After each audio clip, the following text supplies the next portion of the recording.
الحمد للہ رب العالمین والصلاة والسلام علی رسولہ الامین اما بعد۔ 30واں پارہ سورہ طارق، اس سورہ کی 17 آیات اور 1 رکوع ہے۔ طارق کہتے ہیں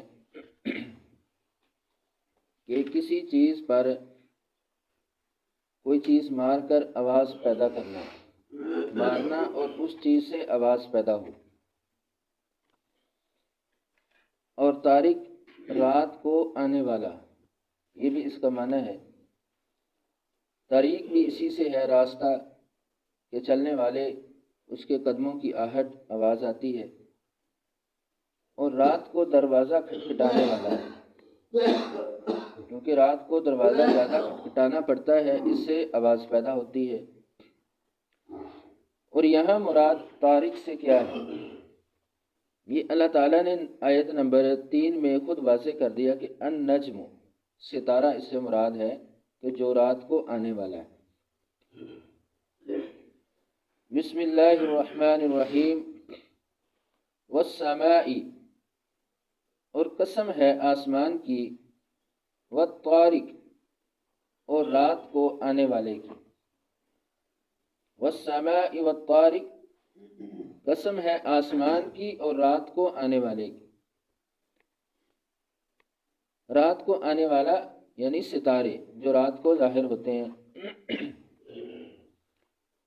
اور اللہ تعالیٰ نے آسمان کی اور ستارے کی قسم کھائی ہے، حالانکہ رسول اللہ صلی اللہ علیہ وسلم کا فرمان ہے کہ اللہ کے علاوہ کسی کی قسم کھانا جائز نہیں ہے۔ جس نے غیر اللہ کی قسم کھائی اس نے شرک کیا۔ اللہ کی ذات کے علاوہ ہر چیز غیر اللہ ہے۔ اولاد کی قسم ہے، ماں کی قسم ہے، کسی دوسری چیز کی قسم ہے، کوئی بھی قسم کھانا یہ شرک ہے۔ تو یہاں پر یہ قسم کسی بندے کی نہیں ہے، بذات خود اللہ تعالیٰ کی ہے۔ اللہ تعالیٰ نے خود قسم کھائی ہے آسمان کی، ستارے کی، اسی طرح اور بھی بے شمار بڑی بڑی اہم چیزیں، بڑی نشانیاں اللہ تعالیٰ کی، ان کی قسمیں اللہ تعالیٰ نے کھائی ہیں۔ تو اس سے اللہ کی عظمت ثابت ہوتی ہے۔ بظاہر انسان اللہ تعالیٰ کو نہیں دیکھ سکتا، تو اللہ کی ان عظیم اور بڑی نشانیوں کو دیکھ کر اس سے اللہ کی شان، اللہ کی عظمت کی پہچان ہوتی ہے کہ کوئی ذات ہے کہ جس نے یہ بڑی بڑی نشانیاں بنائی ہیں، تو وہ ذات اس سے بھی عظیم ہے، اس سے بھی بڑی ہے۔ والسماء والطارق، قسم ہے آسمان کی اور رات کو آنے والے کی۔ وما، اور کیا، ادراک، جانے آپ، وما ادراک، اور کیا جانے آپ، مت طارق، کیا ہے طارق، کیا ہے رات کو آنے والی۔ وما ادراک مت طارق، اور آپ کیا جانیں کہ کیا ہے رات کو آنے والی۔ وہ کیا ہے؟ النجم، وہ ستارہ ہے، الثاقب، چمکتا ہوا۔ النجم الثاقب، وہ چمکتا ہوا ستارہ ہے۔ الثاقب کہتے ہیں چمکدار چیز کو، اور ستارے کا روشن ہونا۔ الثاقب پر الف لام یہ جنس کا ہے، لفظ واحد ہے لیکن اس سے سارے ستارے مراد ہیں۔ ستاروں کی ساری جنس اس سے مراد ہے کہ النجم الثاقب، وہ چمکتا ہوا ستارہ۔ یہ قسمیں ہیں۔ قسمیں کھانے کے بعد جو جواب قسم ہے کہ ان کلو، ان نہیں ہے، کلو ہر، نفس جان، لما مگر، علیہ اس پر، حافظ ایک حفاظت کرنے والا ہے۔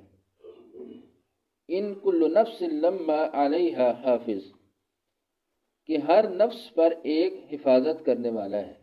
حافظ، حفاظت کرنے والا، اس سے مراد فرشتے بھی ہیں۔ حافظین، اللہ کے کچھ فرشتے ہیں جو حافظین ہیں، حفاظت کرنے والے ہیں، ان کی صرف ذمہ داری کی حفاظت کرنی ہے۔ اور اس سے مراد اللہ کی ذات بھی ہے کہ وہ ہر چیز پر حفاظت کرنے والی ہے، ہر چیز کی نگران ہے۔ ان کل نفس لما علیہ حافظ، کہ ہر چیز پر، ہر جان پر ایک حفاظت کرنے والا ہے۔ تو یہ بڑی بڑی نشانیاں، اہم چیزیں جو انسان نہ بھی دیکھنا چاہے تو پھر بھی وہ اس پہ ظاہر ہیں، ان کو دیکھتا ہے۔ تو یہ چیزیں ان کو بنانے والا اور ان کی حفاظت کرنے والا بھی کوئی ہے، یعنی یہ نظام خود نہیں چلتا، یہ ستارے یا باقی ہر چیز اپنے مدار میں گھومتی ہے، اپنے سرکل میں چلتی ہے، تو یہ ایسے نہیں چلتی۔ اگر وہ ذات اس سے اپنی توجہ ہٹا لے، اپنی نظر کو ہٹا لے، تو یہ ہر چیز فنا ہو جائے، دھرم برم ہو جائے یہ نظام، بلکہ ان ساری چیزوں کی حفاظت کرنے والی ایک ذات ہے۔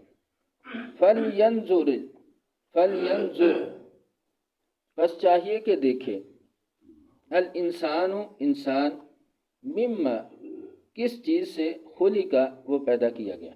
فَلْيَنْظُرِ الْإِنسَانُ مِمَّا خُلِقَ بس چاہیے کہ انسان دیکھے کس چیز سے وہ پیدا کیا گیا۔ نظرہ کا معنی دیکھنا اور غور سے دیکھنا، پورے انحماق کے ساتھ، غور و فکر کے ساتھ کسی چیز کو دیکھنا۔ جیسے لفظ ہے کہ یہ چیز محل نظر ہے، یہ بات محل نظر ہے، تو اس کا کیا معنی ہے؟ محل نظر ہے، اس کا معنی کہ یہ بات قابل غور ہے، اس پر غور کیا جائے۔ تو نظرہ کہ پورے غور کے ساتھ انسان دیکھے، غور و فکر کرے کہ مما خلق کس چیز کے ساتھ، کس جگہ سے وہ پیدا کیا گیا، یعنی اپنی تخلیق پر غور کرے۔ خلق وہ پیدا کیا گیا، من سے، ماء پانی، دافق اچھلنے والا، خلق من ماء دافق وہ اچھلنے والے پانی سے پیدا کیا گیا۔ پانی سے مراد منی، دافق اچھلنے والی جو ٹپک کر اچھل کر نکلتی ہے، یعنی اس چیز کے ساتھ انسان کی تخلیق کی گئی، پیدا کیا گیا۔ یخرج وہ نکلتا ہے، یعنی وہ پانی، من بین، من سے، بین درمیان، الصلب پیٹھ، والترائب پسلیاں، یخرج من بین الصلب والترائب وہ پیٹھ اور پسلیوں کے درمیان سے نکلتا ہے۔